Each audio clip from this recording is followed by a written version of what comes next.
دەڕۆین بەرەو قەزوین.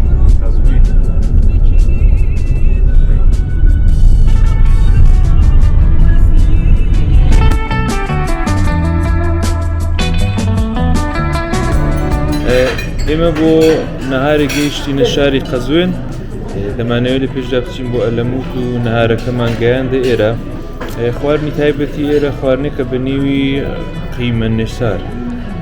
جا ئەوەش ئێمە تەقریبان وەڵجارمانە کە خزمەت بۆ بیخۆین. پێشتر ئێمە هاتوون بۆ قەزوین، دەرنەتیجە ئەو جاریان هەر بۆ خواردنی ئەو قیمە نەسارە ئێمە لێرە ڕاوەستاین و دەمانەوێت بزانین چۆنە.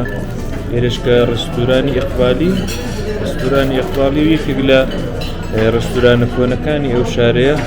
جا بە حازر بێ بزانین چۆن بکەن. ئەلەموتی کوێستانێکە لە شمالی غەربی شاری قەزوینەوە خەریکی مردەوردە بەزادەکەی لە کەیسفاڵتە دێنە سەرێ. ڕێگاوبانەکەی خۆشە تا ئەلان هیچ کێشەیەکی نەبووە. نیوەی هاتووین دەڕۆین بزانین ئیدامەکەی دەبێ بێت.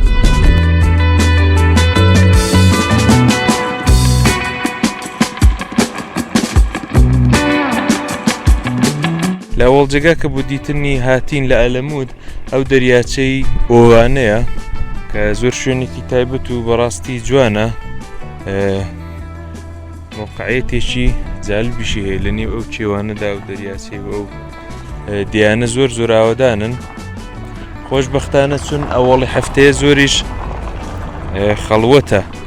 لەبارەی ڕێگاکەشەوە گەبمەوە قسە بکەم، ڕێگاکەی تقریبان حدودی 1-2 کیلومترێکی شاید خاکی هەبێ، ئەویش خاکێکی زۆر ڕاحەت و خۆشە. وەخێکەشی وەڵای ئیسفالتەکە هیچ تاریفێکی نییە، ئەمما مهمیش نییە دەی بای ئەوە هەیە بێرە بین.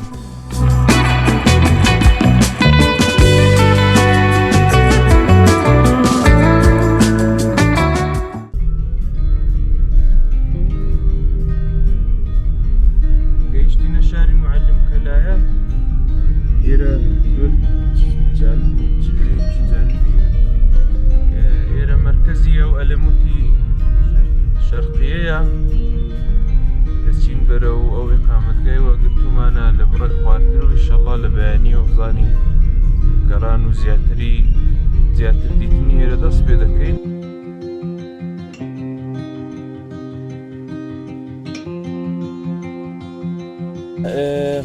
بەڵێ ئێمە دوای چەند سەعاتێک ڕانندگی گەیشتینە ئەو ئیقامەتگای بوومگەردیە ئێکۆلۆژی کە بە نێوی ئاڵێ ئامود لە گوندێکە بە نێوی شەهرەک.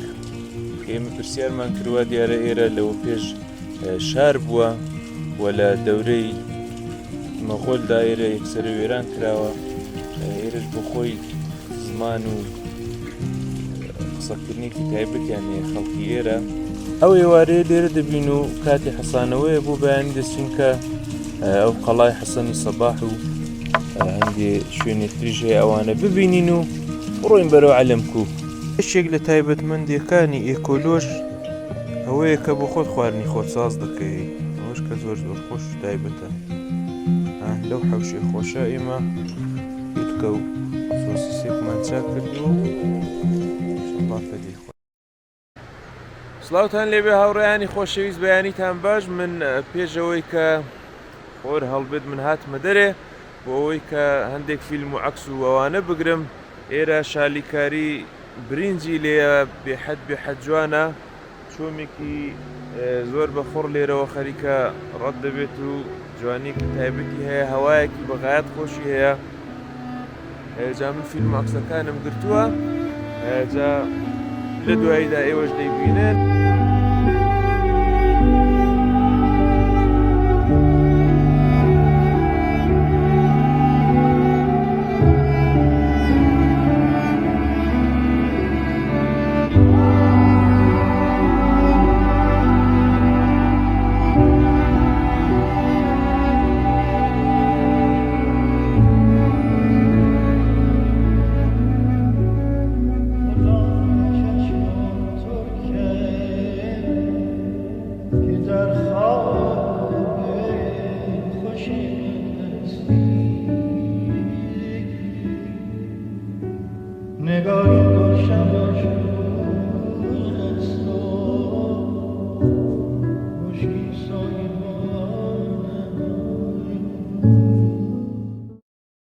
ئێرە گوندێکە بە نێوی شەهرەگ لە فارسیدا بە مانای شاری چکۆلەیە ئاسەواری قەڵایەکی زۆر کۆن لە پشت سەری من دیارە ئەمە بەداخەوە زۆر سەیرەکە هاتوون لێوێ مەدرسەیان دروست کردو ینی بینایەکیان لەسەر و شوێنە مێژوویە دروست کردووە ئێرە وا دیێرە لەو ناوچەیەدا زەمانێک شارێکی گەورە بووە کە دوای حەملەی مۆغۆلەکان وێران کراوە ئەلان کە وەک دێهاتێکی چکۆلە فەقەت لێرە دەتوانین ببینین ئێرە دەکەوێتە داوێنی باشووری چیاکانی ئەلبورز لە ئێران بەهۆی بوونی ئاوێکی زۆرەوە لەو مەنتیقەیە برینجکاری و شالیکاری زۆرە لێرە ئەمە هەروەک خەڵکی ئێرە بکەن زاهرەن بێئاوی ڕووی لێرە شوێنە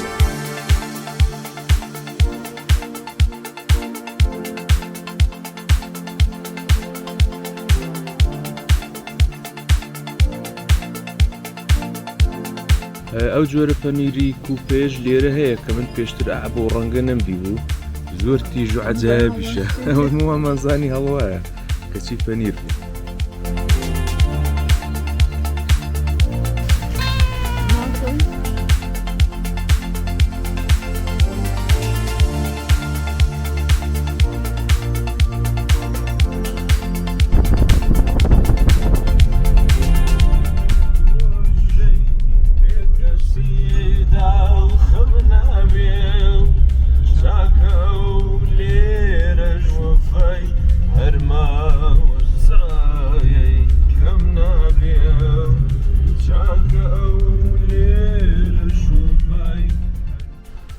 هاوڕێیان ئێمە هاتین بەرەو دێهات و جادەی ئەندێج لە مەنتەقەی عەلەموت ئێرە زۆر شوێنێکی تایبەتە بەڕاستی دیمەنهایەکی زۆر جوان و ڕازاو و تایبەتی هەیە لە باغی جێلاسەوە بگرە تاوەکو پەروەرشی ماسی واتە بەخێوکردنی ماسی مەزرای ماسی لەگەڵە و دۆڵ و دەڕە و داروبەردانە بەڕاستی شتێکی جوان و جالب و هەوایەکی یەکجار خۆشیشە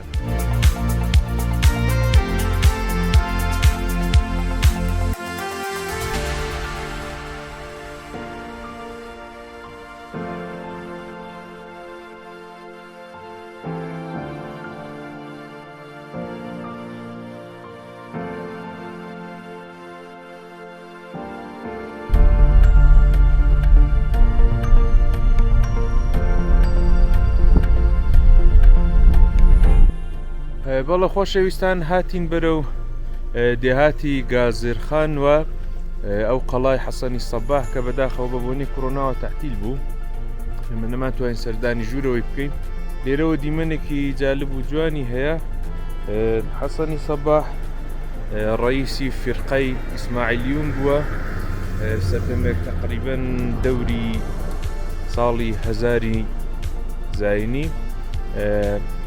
هەروە بێتەوە ئێرە سازمان و پێکاتێکی دەبێ بڵێن کە تایبەت بەخۆیان بۆ جا بۆ گەیشتن بە ئامانجەکانیان تەقریبەن هەموو کارێکیان کردووە لە کوشتن و بڕینەوە بیگرە تا قەتڵ و قوتوڵ و خراپەکاری بۆ جۆرە کارانە